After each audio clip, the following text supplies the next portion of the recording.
Hello students, हम कर रहे थे मैक्रो इकोनॉमिक्स। उसमें हमने किया कंजम्पशन फंक्शन।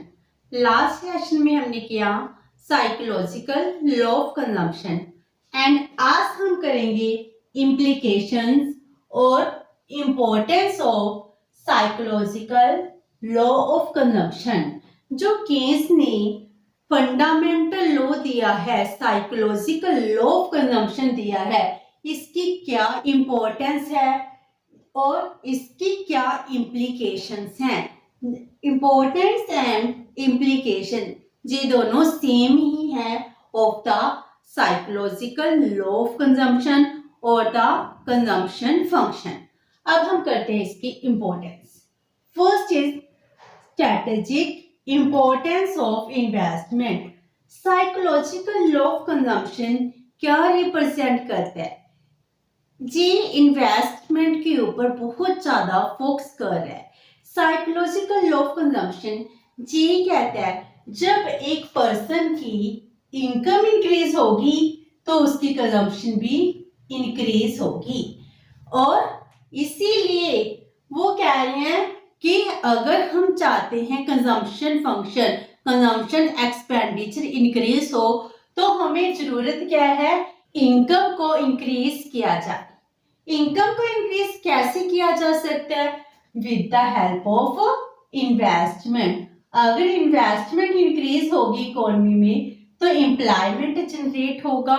एम्प्लॉयमेंट जनरेट होने से लोगों की इनकम इंक्रीज होगी, वो फर्दर कंजम्पशन करेंगे, कंजम्पशन एक्सपेंडिचर इंक्रीज होगा, डिमांड इंक्रीज होगी और प्रोडक्शन ज्यादा होगी तो इकोनॉमी में और ज्यादा इन्वेस्टमेंट होगी तो इकोनॉमी को बूस्ट मिलेगा। इसीलिए क्या जरूरत है, इकोनॉमी में इन्वेस्टमेंट को किया जाए।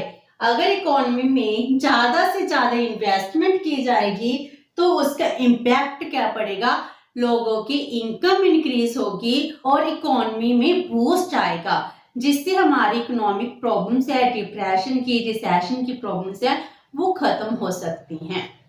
Number 2, possibility of general over production and unemployment.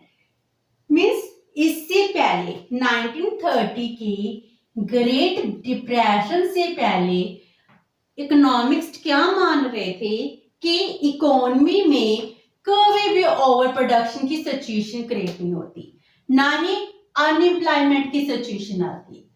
क्यों? क्योंकि वो कह रहे हैं कि जितनी भी प्रोडक्शन की जाएगी उसकी डिमांड भी होनी ही होनी है, क्योंकि उस टाइम मेनली बार्टर सिस्टम चल रहा था। बार्टर सिस्टम में हम क्या कहते हैं, मैं कितने गुड्स को प्रोड्यूस करूंगी, जितनी मुझको डिमांड है, मींस मैं उतनी ही प्रोडक्शन करूंगी जितनी मुझे डिमांड है, क्योंकि गुड्स है, गुड्स खराब हो जाएंगी, इसीलिए मैं उसका यूज कहाँ कर रही हूँ, for the purpose of exchange.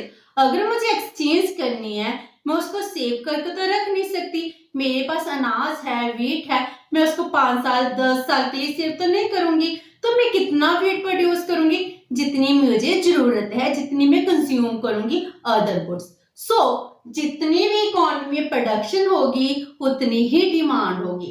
पहले के इकोनॉमिक्स ये मान रहे थे, जितने भी क्लासिकल इकोनॉमिक्स है ये मानते हैं कि इकोनॉमी में हमेशा एग्रीगेट डिमांड एग्रीगेट सप्लाई के इक्वल रहती है। अगर एग्रीगेट डिमांड एग्रीगेट सप्लाई के इक्वल होगी तो कोई भी ओवर प्रोडक्शन की प्रॉब्लम नहीं होगी, और जो मार्केट फोर्सेस के साथ हमेशा इक्विलिब्रियम में रहेगी। इसीलिए कभी भी इकोनॉमी में जनरल ओवर प्रोडक्शन की प्रॉब्लम नहीं आती और अनएम्प्लॉयमेंट की प्रॉब्लम नहीं आती। लेकिन केन्स के अकॉर्डिंग क्या है, अगर एक पर्सन की इनकम इंक्रीज करती है, इनकम इंक्रीज करने से कंजम्पशन इंक्रीज होती है, लेकिन समवट लो अमाउंट, हम उसका कुछ प्रोपोर्शन सेव कर लेते हैं।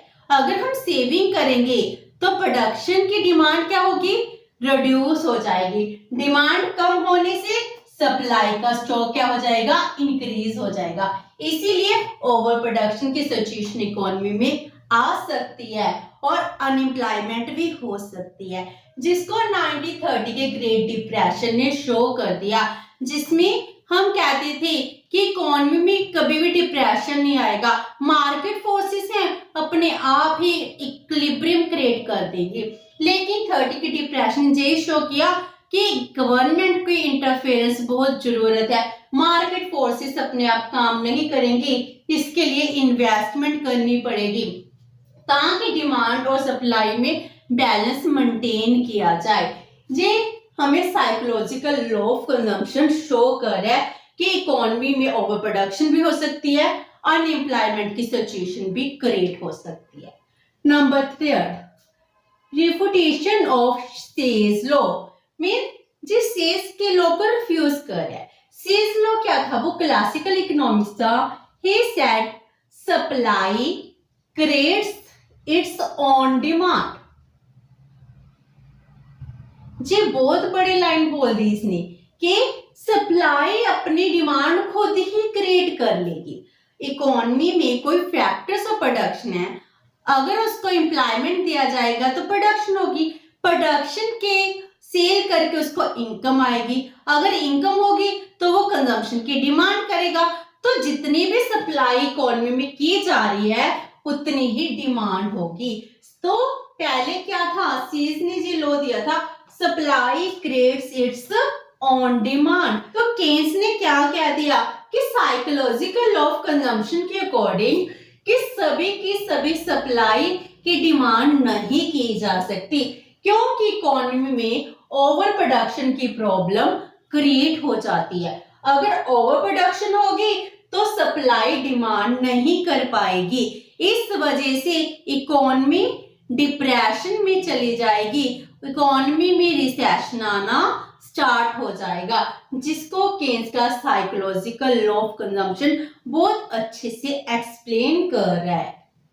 Number 4, decline in marginal efficiency of capital, जिसको हम कहते हैं MEC।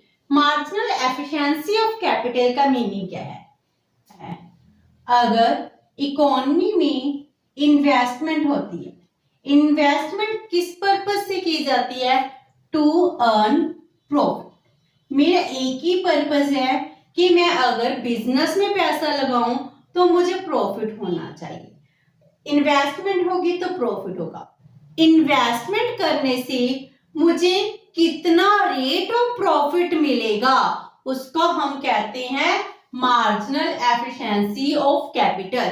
मैंने बिजनेस में कैपिटल लगाई, कैपिटल लगाने से वो मुझको कितना अर्न कर दे रही है, उस कैपिटल की एफिशिएंसी को ही हम कह रहे हैं मार्जिनल एफिशिएंसी ऑफ कैपिटल, जिसको हम ये भी कह सकते हैं it is also the rate of profit, जितना मुझे प्रॉफिट हो रहा है because of change in investment. तो अगर इकोनॉमी में मार्जिनल एफिशिएंसी ऑफ कैपिटल ज्यादा होगी तो इन्वेस्टमेंट भी ज्यादा होगी, इनकम भी ज्यादा होगी। And marginal efficiency of capital किसके ऊपर डिपेंड करती है? कंजम्पशन एक्सपेंडिचर के ऊपर।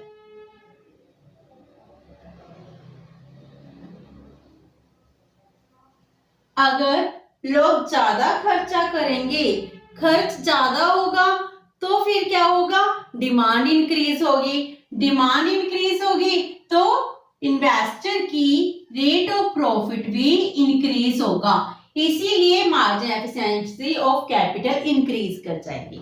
अगर साइकोलॉजिकल लॉ ऑफ कंजम्पशन देखें, इसके अकॉर्डिंग मेरी जितनी भी इनकम इंक्रीज हो रही है, मैं सारी की सारी इनकम कंज्यूम नहीं कर रही, कुछ क्या कर लेती हूँ, सेव कर लेती हूँ, जिस वजह से एग्रीगेट डिमांड क्या हो जाता है? फॉल कर जाता है। एग्रीगेट डिमांड फॉल करने की वजह से प्रॉफिट की रेट क्या हो जाती है? रिड्यूस हो जाती है, जिस वजह से marginal efficiency of capital reduce हो जाता है। इसीलिए वो कह रहे हैं साइकोलॉजिकल लॉ ऑफ कंजम्पशन की वजह से इकोनॉमी में इन्वेस्टमेंट रिड्यूस होता है, क्योंकि marginal efficiency of capital decline कर जाती है। Number 5, underemployment equilibrium. Keynes ने डिफाइन किया है फर्स्ट टाइम कि इक्विलिब्रियम हो सकता है अंडर एम्प्लॉयमेंट की सिचुएशन में। केन्स से पहले जितने भी इकोनॉमिक्स थे वो यही मानते थे फुल एम्प्लॉयमेंट इक्विलिब्रियम होगा, लेकिन केन्स ने एक्सप्लेन किया है अंडर एम्प्लॉयमेंट इक्विलिब्रियम, जिसमें हम कहते हैं अगर मान लो इकोनॉमी में 70 लाख पॉपुलेशन है, वर्क फोर्स है जो काम करने को रेडी है, अगर 70 और 70 लाख लोगों को काम मिलेगा तभी इक्विलिब्रियम क्रिएट होगा। लेकिन केन्स के अकॉर्डिंग क्या है, केन्स कह रहा है जहां पर एग्रीगेट डिमांड एग्रीगेट सप्लाई के इक्वल हो गई वहीं पर इक्विलिब्रियम क्रिएट हो जाएगा। मान लो 50 लाख पीपल को काम मिला है, इस लेवल ऑफ एम्प्लॉयमेंट पर एग्रीगेट डिमांड और एग्रीगेट सप्लाई इक्वल है, तो जहां पर क्या हो गया, इक्विलिब्रियम हो गया। तो केस किसकी बात कर रहे हैं, अंडर एम्प्लॉयमेंट इक्विलिब्रियम की, जो इससे पहले किसी इकोनॉमिक्स ने डिफाइन नहीं किया। Number 6, over saving gap. Over saving gap का मीनिंग क्या है, मेरी इनकम इंक्रीज होगी, इनकम इंक्रीज के दो पार्ट हो गए, कंजम्पशन एंड सेविंग। मेरी कंजम्पशन भी इंक्रीज होंगी और सेविंग भी इंक्रीज होंगी। जैसे जैसे मेरी इनकम इंक्रीज करती जाएगी सेविंग्स क्या होंगी, इंक्रीज करती जाएंगी, जिस वजह से सेविंग्स इंक्रीज हो रही हैं तो एग्रीगेट कंजम्पशन क्या हो रही है, रिड्यूस हो रही है, जिसको वो कह रहे हैं ओवर सेविंग गैप। इकोनॉमी में कंजम्पशन एक्सपेंडिचर रिड्यूस हो जाएगा और सेविंग का लेवल हाई हो जाएगा। Number 7, trade cycles. Trade cycle का मीनिंग क्या है, ट्रेड साइकिल में क्या होता है, इकोनॉमी में 4 सिचुएशंस होती हैं। कभी बूम, अगर डिमांड इंक्रीज होगी तो बूम हो गया, अगर डिमांड कम होनी शुरू होगी तो हम कहते हैं रिसेशन आ गया, अगर डिमांड बहुत ज्यादा लो लेवल पर चली जाए तो डिप्रेशन आ गया, अगर इंक्रीज करनी स्टार्ट कर जाए तो कहते हैं रिकवरी। तो बूम, रिसेशन, डिप्रेशन, रिकवरी, ये ट्रेड साइकिल्स कैसे आते हैं, क्यों आते हैं, इसको एक्सप्लेन किया है with the help of psychological law of consumption.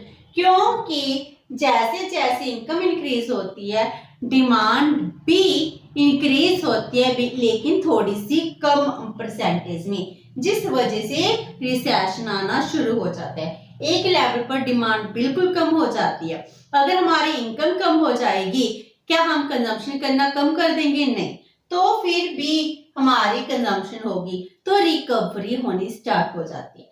तो केन्स ने ट्रेड साइकिल्स को भी डिफाइन किया है। Number 8, secular stagnation. Secular stagnation का मीनिंग है लॉन्ग टर्म के लिए इकोनॉमी डिप्रेशन में चली जाए। तो इकोनॉमी डिप्रेशन में क्यों होती है, इकोनॉमी में रिसेशन आ गया, जैसे हम बात कर रहे थे कि इकोनॉमी में 2019 से कि इकोनॉमी में डिप्रेशन आने वाला है, इकोनॉमी में रिसेशन आ रहा है, हमारी डिमांड बहुत रिड्यूस हो चुकी है। ऑटोमोबाइल इंडस्ट्री की डिमांड रिड्यूस हो गई थी इन 2019 में। पार्लेज कंपनी की ऐड आई थी कि एक बिस्किट बनाने वाली कंपनी ने अपने 10,000 एम्प्लॉय को रिट्रेंच कर दिया। इट मींस क्या है, 2009 में हमारे सिम्टम आने लगे थे, डिप्रेशन आ गया, लेकिन 2020 में क्या हो गया, कोरोना आ गया, जिस वजह से इकोनॉमी और भी ज्यादा डिप्रेशन में चली गई। तो इकोनॉमी कितने साल तक डिप्रेशन में रहेगी, इकोनॉमी स्टैग्नेंट रहेगी। तो इसको डिफाइन कर रहे हैं कि इकोनॉमी में जो ट्रेड साइकिल्स आती रहते हैं, जब ये इस सिचुएशन में पहुंचते हैं तो स्टैग्नेशन की सिचुएशन हो जाती है। इकोनॉमी जहां पर है वो स्टैग्नेंट रहेगी। तो इकोनॉमी को रिवाइव कैसे करना पड़ेगा, इकोनॉमी को रिवाइव करने के लिए इन्वेस्टमेंट इंक्रीज करनी पड़ेगी। अगर इकोनॉमी में इन्वेस्टमेंट इंक्रीज हो जाएगी तो क्या होगा, हमारी इनकम इंक्रीज होगी और रिकवरी की तरफ हम चल पड़ेंगे। इसको भी केन्स ने डिफाइन किया with the help of psychological law of consumption. Number 9, state intervention. State intervention का मीनिंग क्या है कि हम डिप्रेशन में हैं, इसको रिकवरी की तरफ लेके जाना है। प्राइवेट इन्वेस्टर है, अगर मेरा पैसा डूब रहा होगा, क्या मैं इकोनॉमी में इन्वेस्ट करूंगी? नहीं करूंगी। लेकिन एक स्टेट ही ऐसी इंस्टीट्यूशन है, अगर उसका प्रॉफिट नहीं भी हो रहा होगा तो फिर वो क्या कर देगी? इन्वेस्ट करेगी। आज के टाइम में हम देख रहे हैं गवर्नमेंट क्या कर रही है, बहुत ज्यादा स्टिमुलेंट्स लेकर आई है, इन्वेस्टमेंट को प्रमोट कर रही है ताकि आप इकोनॉमी में डिमांड इंक्रीज कीजिए। तो इकोनॉमी में स्टेट की इंटरवेंशन बहुत जरूरी है। अगर स्टेट इंटरवीन करेगा तभी जाकर इकोनॉमी रिकवरी की तरफ जाएगी। Number 10, inducement to invest. तो जितनी भी जो हमारी प्रॉब्लम्स हैं, मैक्रो इकोनॉमिक लेवल की प्रॉब्लम्स हैं, इन सब का सॉल्यूशन क्या है? इन्वेस्टमेंट। तो इकोनॉमी को इन्वेस्टमेंट की जरूरत है। इसके लिए स्टेट क्या करती है? इंड्यूस करती है कि आप ज्यादा इन्वेस्ट करो। लो रेट ऑफ इंटरेस्ट पर कैपिटल प्रोवाइड करा रही है, उनको tax free, tax holidays regime बनाकर दे रही है, स्पेशल इकोनॉमिक जोन्स प्रमोट कर रही है ताकि इन्वेस्टर पैसा इन्वेस्ट करे और इकोनॉमी में अच्छी सिचुएशन आए, बूम की सिचुएशन आए, सबको एम्प्लॉयमेंट दी जाए। Last one is wages and employment. अगर इकोनॉमी में इन्वेस्टमेंट होगा तभी जाके एम्प्लॉयमेंट जनरेट होगा, एम्प्लॉयमेंट जनरेट होगा तो लोगों की वेजेस इंक्रीज होंगी, वेजेस इंक्रीज करने से इनकम इंक्रीज होगी, इनकम इंक्रीज करने से क्या होगा? हमें हरी डिप्रेशन की सिचुएशन है वो खत्म हो सकती है। क्यों?